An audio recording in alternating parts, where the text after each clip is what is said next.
அனைவருக்கும் வணக்கம். இன்றைக்கி நம்ம சிக்கன் கோலா உருண்டை குழம்பு பண்ண போகிறோம். அதுக்கு முதல்ல உருண்டைக்கு தேவையானதை செஞ்சுக்குவோம்.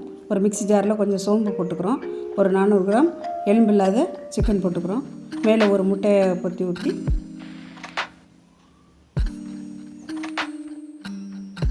இந்த மாதிரி நம்ம அரைச்சி எடுத்துக்கணும். ஒரு சுத்து போதும் அரைச்சா. அது மேலே கருவேப்பிலை போட்டுக்கிறோம். சிறிதளவு மஞ்சள் தூள், இஞ்சி பூண்டு பேஸ்ட்டு, மிளகாய்த்தூள், உப்பு சிறிதளவு,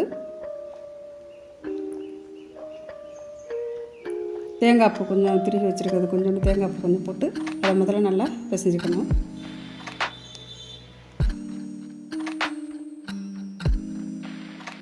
அதுக்கப்புறம் மிக்ஸி ஜாரில் ஒரு கையளவு பொட்டுக்கல்லையை போட்டு நல்லா பவுடர் பண்ணி எடுத்துக்கணும். அந்த பவுடரையும் அந்த சிக்கன்லேயே போட்டு நல்லா பிசைஞ்சு உருண்டை ஒட்டி வச்சுக்கணும்.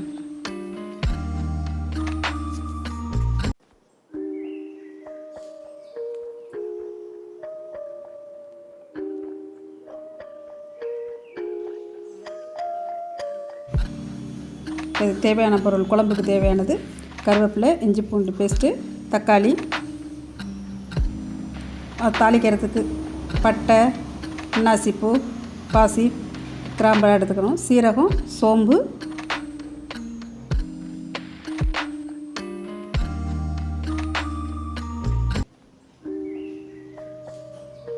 உப்பு, மஞ்சத்தூள், குழம்பு பொடி, மிளகாய்த்தூள், தேங்காய், ஒரு மிக்ஸி ஜாரில் துருகி வச்சுருக்க தேங்காய்,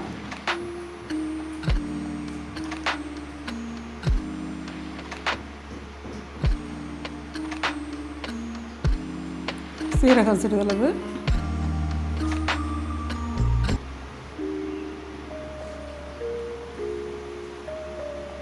சோம்பு சிறிது போட்டு நைஸாக பேஸ்ட்டாக அரைச்சி வச்சுக்கணும். இப்போ ஒரு கடாயில் எண்ணெய் ஊற்றிக்கணும்.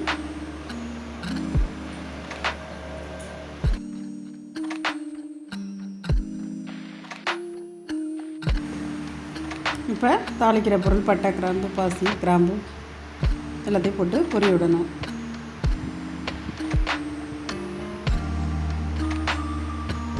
இப்போ அதுக்கு மேலே தக்காளி, நறுக்கி வச்சுருக்க தக்காளியை போட்டு வதக்கணும்.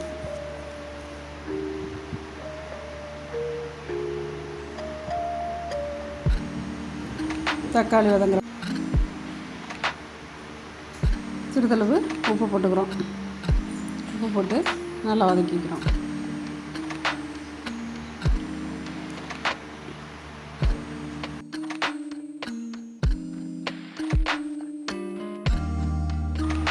தக்காளி வதங்கினோன்னா கருவேப்பிலை போட்டு வதக்குறோம்.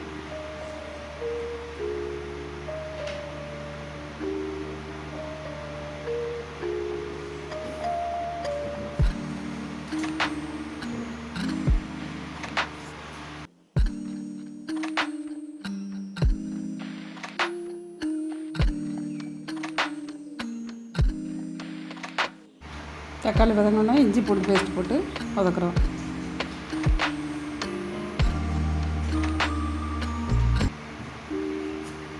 இஞ்சி பூண்டு பேஸ்ட்டு பச்சை வாசனை போகிற வரலும் வதக்கிட்டு அரைச்சி வச்சுருக்க தேங்காய் பேஸ்ட்டு அதில் போட்டுக்கிறோம்.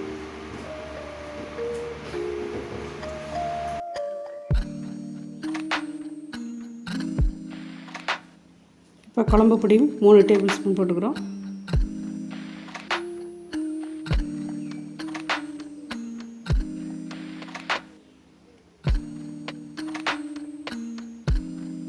மிளகாய்த்தூள் 1 டேபிள் ஸ்பூன்,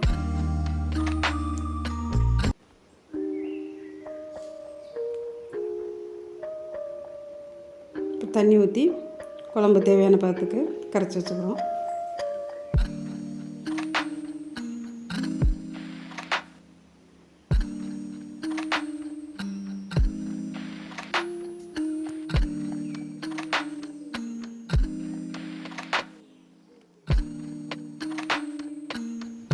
அரைச்சி வச்சுருக்க சிக்கனை உருண்டை பிடிச்சி வச்சுக்கிறோம். தேவையான அளவு சிறிதாகவும் உருட்டிக்கலாம், பெருசாகவும் ஊற்றிக்கலாம்.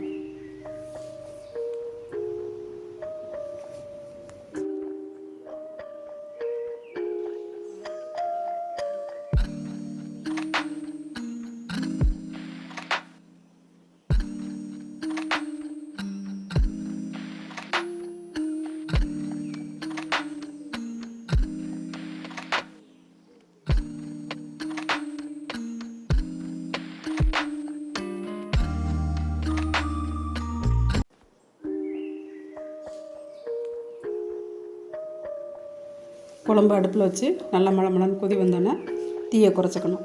குறைச்சிக்கிட்டு அதில் ஒவ்வொரு உருண்டையாக மெதுவாக போடணும்.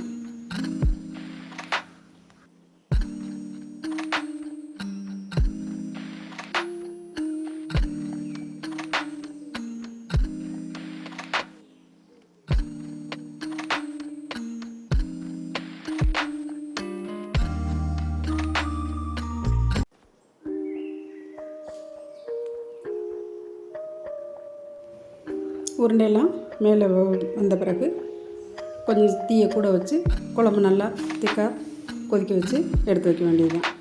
சிக்கன் உருண்டை குழம்பு ரெடி.